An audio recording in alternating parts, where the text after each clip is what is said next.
Good afternoon. My name is Erica Kraft, and I'm Director of the City of Anderson Community Development Division.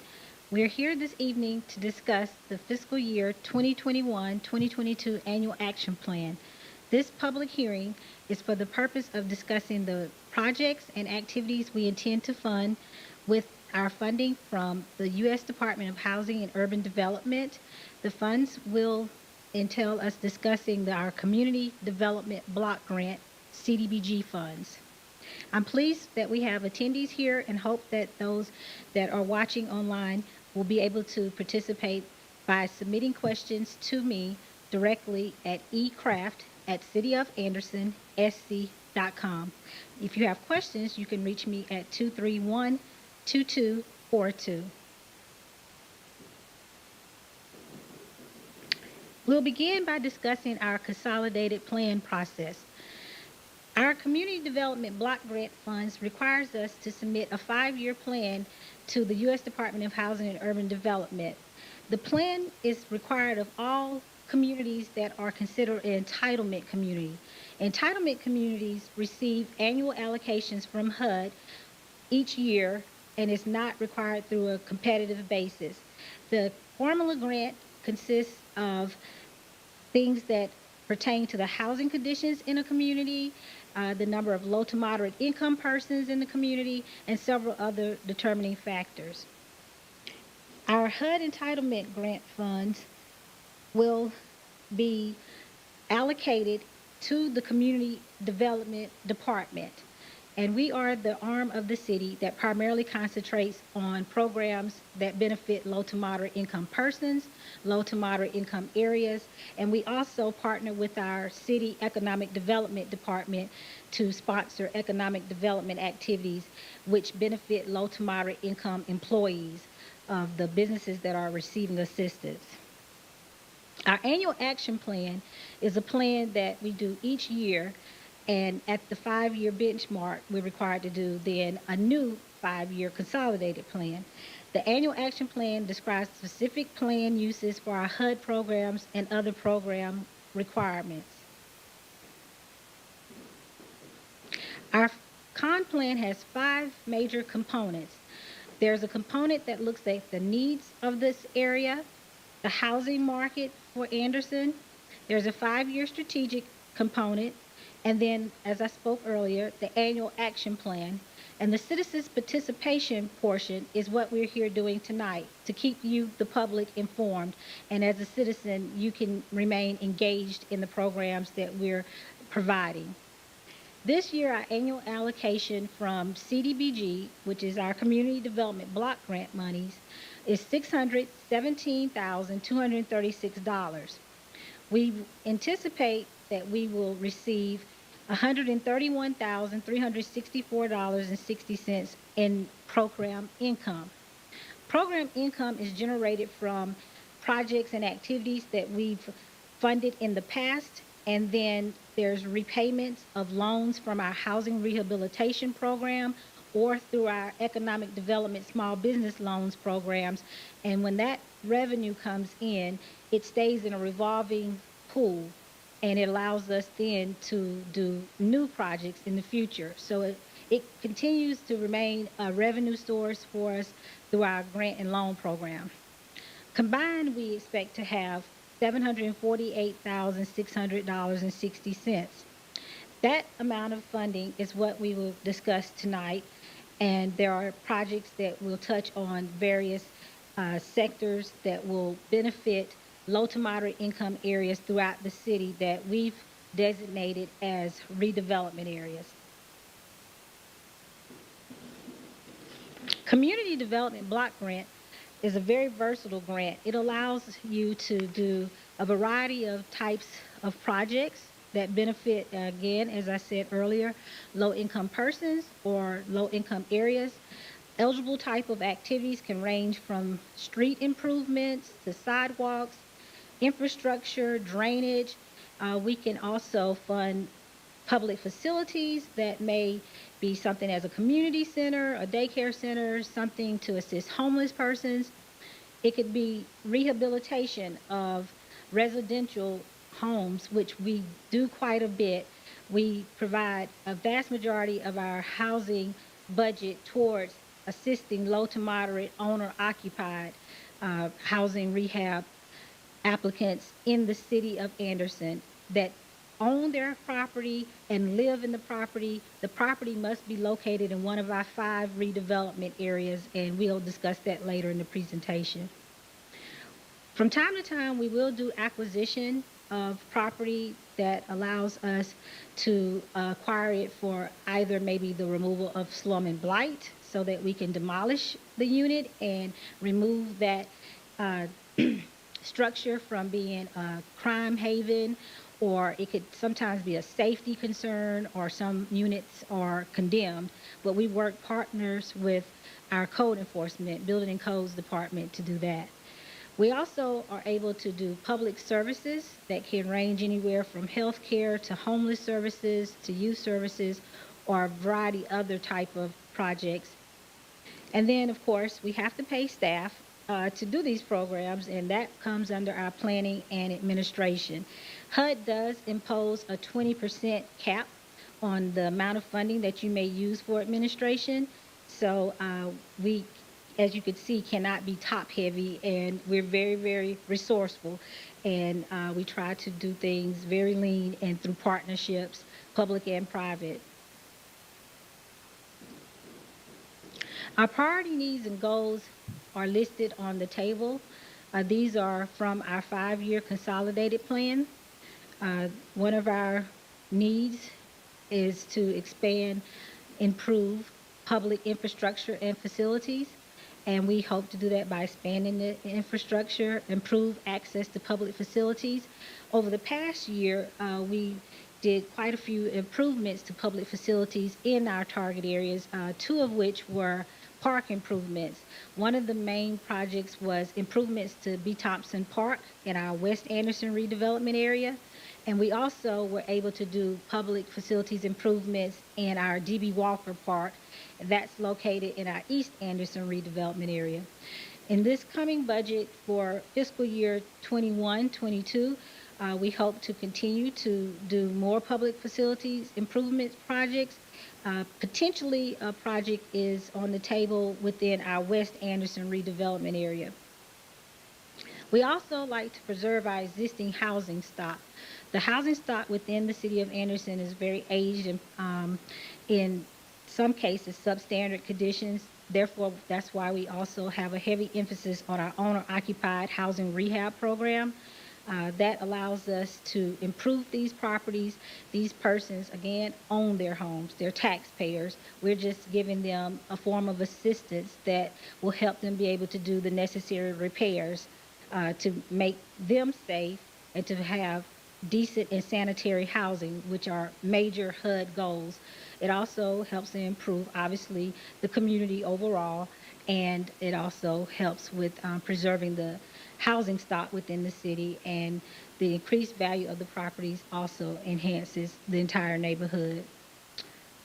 We have public services and quality of life improvements as goals, and we provide supportive services for special needs populations.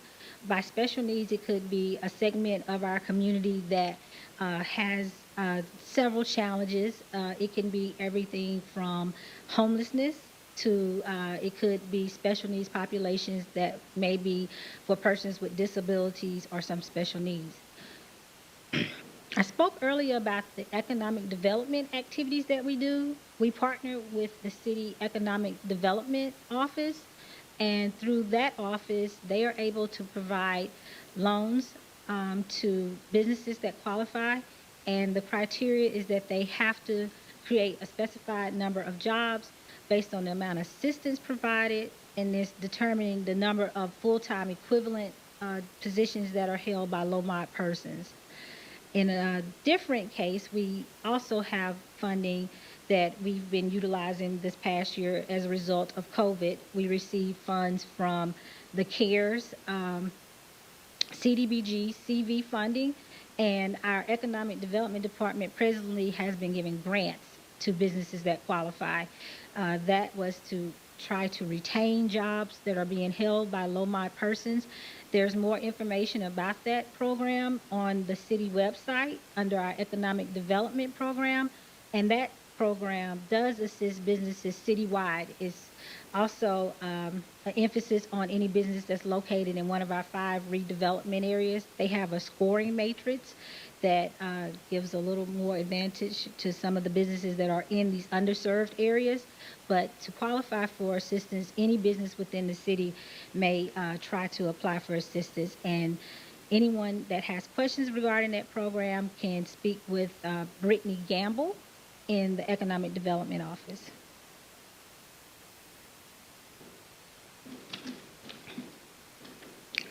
Our annual action plan for the fiscal year July 1, 2021 till June 30th of 2022 is as follows. Again, we've looked at our grant award, which was the $617,000. 20% of that, the maximum amount, is the $123,447.26. We're allowed to spend an additional 20% based upon the program income that I spoke of earlier, the revenue that comes in from the business loans, the revenue that comes in from our housing rehab loans. And this slide does not take into account that 20% because, again, we're not certain how many people are going to repay their loans. There has been a little bit higher level of delinquencies, obviously, with this pandemic that we've been experiencing and with persons experiencing hardships. So the 20% that's represented on the slide is 20% of our guaranteed money from HUD, our entitlement funds of the CDBG dollars. Our public facilities and infrastructure budget is the project that I spoke a moment ago. Perhaps it may include some type of green space, greenway, or a park improvement. That's what we're looking to do. We have several projects that have been on the drawing board over the last several years, and we've been strategically implementing those projects throughout our 5 redevelopment areas. Public services is an area that HUD allows you to spend up to 15% of your funding on a public service type of activity. Again, I spoke of that earlier. It could be that we could work with a nonprofit organization to assist with some type of assistance through homelessness, or in years past, we did an allocation to the Salvation Army. We consistently each year have fair housing as one of our major public services. That is an activity that we work in partnership with our Community Housing Resource Board, a nonprofit organization, and they provide workshops and education and outreach type of activities that educate the community on fair housing. And I'll just take this moment to say April is Fair Housing Month. Last night, Mayor Roberts and our City Council passed the Fair Housing Proclamation to declare April as Fair Housing Month. We have an upcoming workshop on April the 29th here in the council chambers at 5:30 p.m. That's in partnership with our South Carolina Legal Services. They will be discussing the rights of persons under the Fair Housing Act of 1968. We are looking to do another workshop in probably May or June, and it may address affordable workforce housing.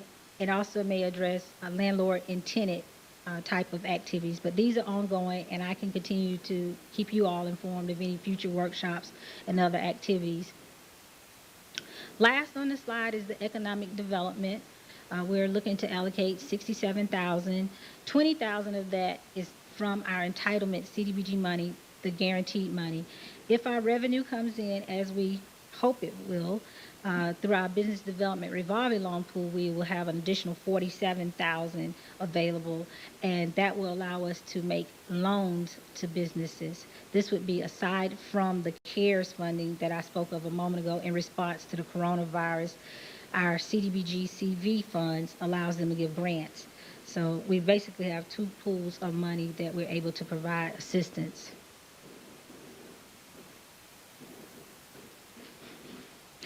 Our next slide is a needs assessment, and it does an overview of some of the demographics for the city. In 2010, the population of Anderson was listed as 26,566 persons. And you can see there was some slight growth in 2018, and I've seen some projection numbers from 2019. So we are a growing community. As we continue to grow, our CDBG allocation over the years, it kind of fluctuates. This year we did take a small cut from last year's allocation of 14,000. However, that was offset because of the allocations that we received for the coronavirus. We were fortunate to receive initially $371,660, and then we received an additional $251,660.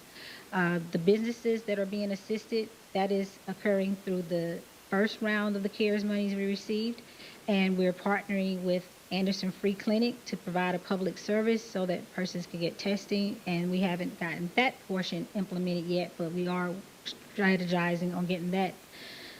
Thus far, we've assisted over 20 businesses with grants, and we are also looking to do additional types of funding with our next round of our CARES money that will focus on this housing. Our 251,000 we are proposing to HUD. We haven't gotten it approved as of yet, but we're proposing to allocate funds for mortgage assistance that can assist persons that have been impacted by corona, and that would allow us to help homeowners and to hopefully deter some foreclosures.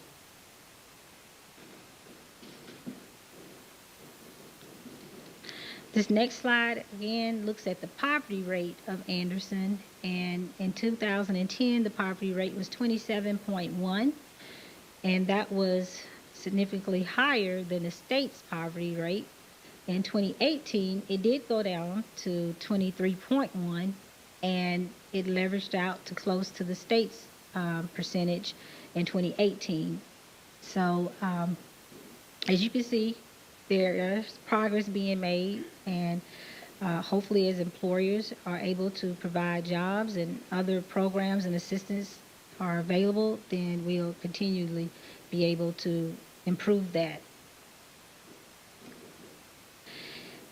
This slide shows our redevelopment areas within the city. I apologize for it being so small to see. The shaded areas denote the various redevelopment areas. We have, let's see if I could see it from here.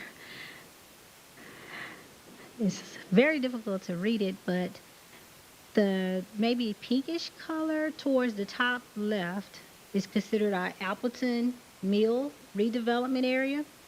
The area just above that in a blue color is our North Anderson redevelopment area. The larger area at the very bottom on the left corner, that is our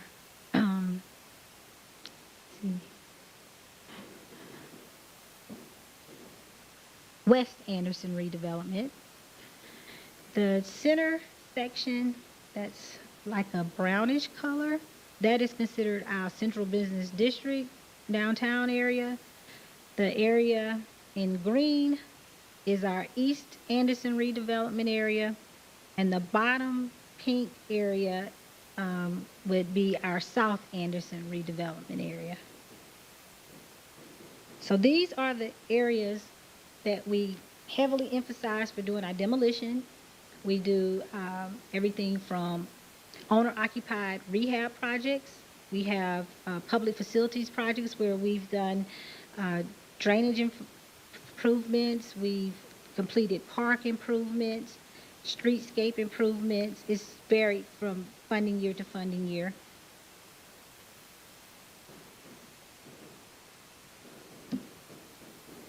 What are our next steps? Our next step is to have a public comment period, which we begin starting today. This allows the public to comment on how we are proposing to use our funds. Our public hearing is currently being held tonight, and I'd like to thank our attendees again for coming this evening, and for those of you that may be watching, thank you. We will submit our annual action plan to HUD by May 14th, and our fiscal year for 21-22 will begin on July the 1st. Anyone with questions or comments may direct them to myself, Erica Kraft, Community Development Department. Our office is located at 601 South Main Street, Suite 202.